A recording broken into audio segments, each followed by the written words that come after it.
Hi, my name is Andy Petro. I want to talk to you today about an experience that I had a few days before graduation.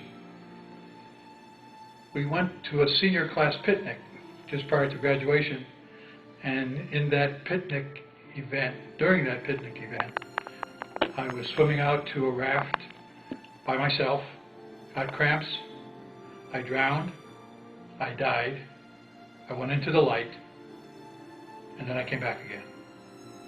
What I'd like to describe to you is the process of dying.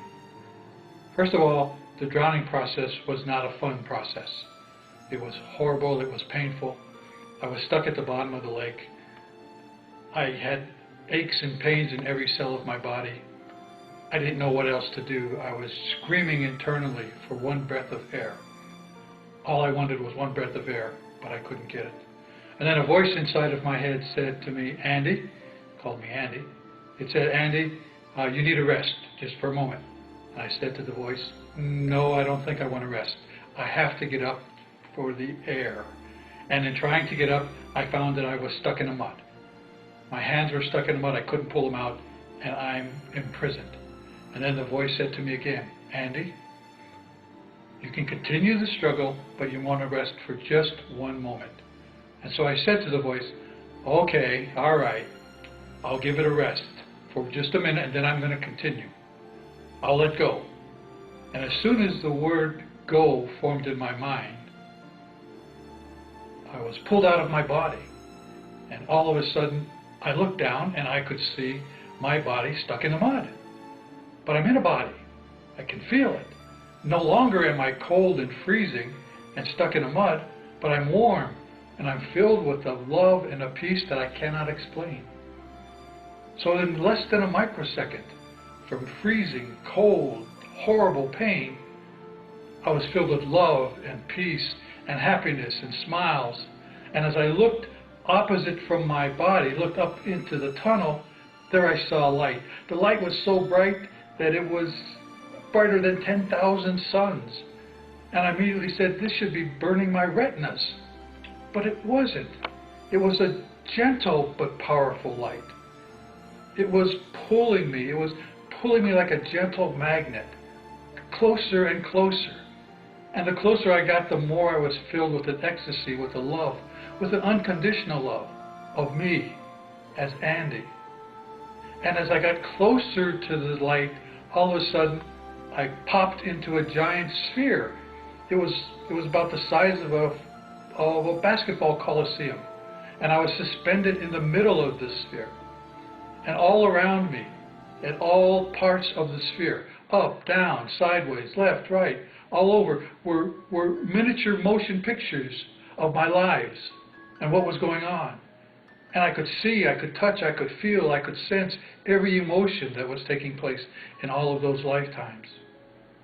And when I would concentrate on one, I would immediately be there. I would be reliving what I had lived, and I would remember the reliving.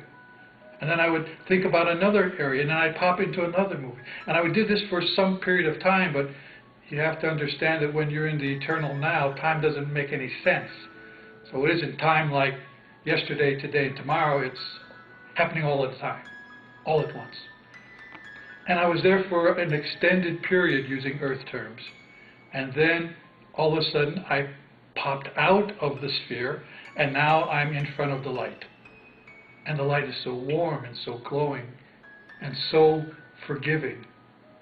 And the light had no judgment. There was no condemnation. There was no blaming, no shame. There was nothing but love and acceptance. And the light was viewing me. The light knew everything that I ever thought, did, or will do. It knew everything. And the light welcomed me. And the light said, Andy, don't be afraid. And I was impressed. I mean, the light knew me and called me by my name, called me Andy. Oh, that was pretty good. And then the light said, Andy, I love you. And then the light said, Andy, we love you. Now when the light said, Andy, we love you, I looked in back of the light, and the light was a huge, giant form that I've never seen on earth, and I cannot describe, but I recognize it, And I can see it right now in my mind's eye. And as the light said to me, Andy, we love you, in back of the light were billions and billions and billions of other lights. And all of them knew me. And they all said in a giant chorus, welcome home, Andy. And I said out loud, I'm home. At last I'm home. And the light welcomed me. The light absorbed me into the light. So I was part of the light. And once I was in the light, I knew everything the light knew. I knew all about the universe. I knew everything about flowers, about plants, about asteroids, about suns, about novas, everything. I didn't have a question for the light. Why? Because I knew all the answers. I had nothing to ask. And we laughed and we played. And by the way, the light has a fantastic sense of humor. We would view some of the really silly things that I did in my lifetime, and we'd be laughing at how serious I took them. Because life down here is an illusion. It's a game. Don't take it so serious. The life has a wonderful sense of humor. And we're laughing and we're talking and we're just having a great time. And then the light says to me, Andy, you have to go back. Now, I'm not going back. I said to the light, I don't think so. I'm home. I'm staying. And then the light said to me for the second time, Andy, you're going back. And I said, no, you don't understand. I don't want to go back into that body. I don't want to go back on earth. I'm home here in the light. And then the light said for the third time, Andy, you're going back. And as soon as I heard the K from the back, I was pushed back into my body, filled with pain and anxiety. And during all of that process, I was now on the beach, and my friends were pushing the water out of my lungs, and I was coughing the water out, and I was completely conscious. And I was crying. And all of my classmates thought I was crying from the pain of drowning. But I was crying because I was no longer in the light. I was back in my body. I was back on earth. I wanted to be in the light.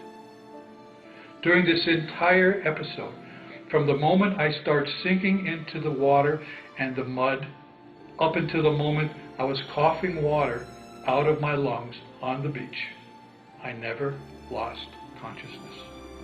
I was aware of every microsecond of that time. Being in the light was being in unconditional love. Unconditional love means unconditional forgiveness. Unconditional forgiveness causes you to smile forever. That's the story, folks. That's what it feels like to die and come back again. Thanks for listening.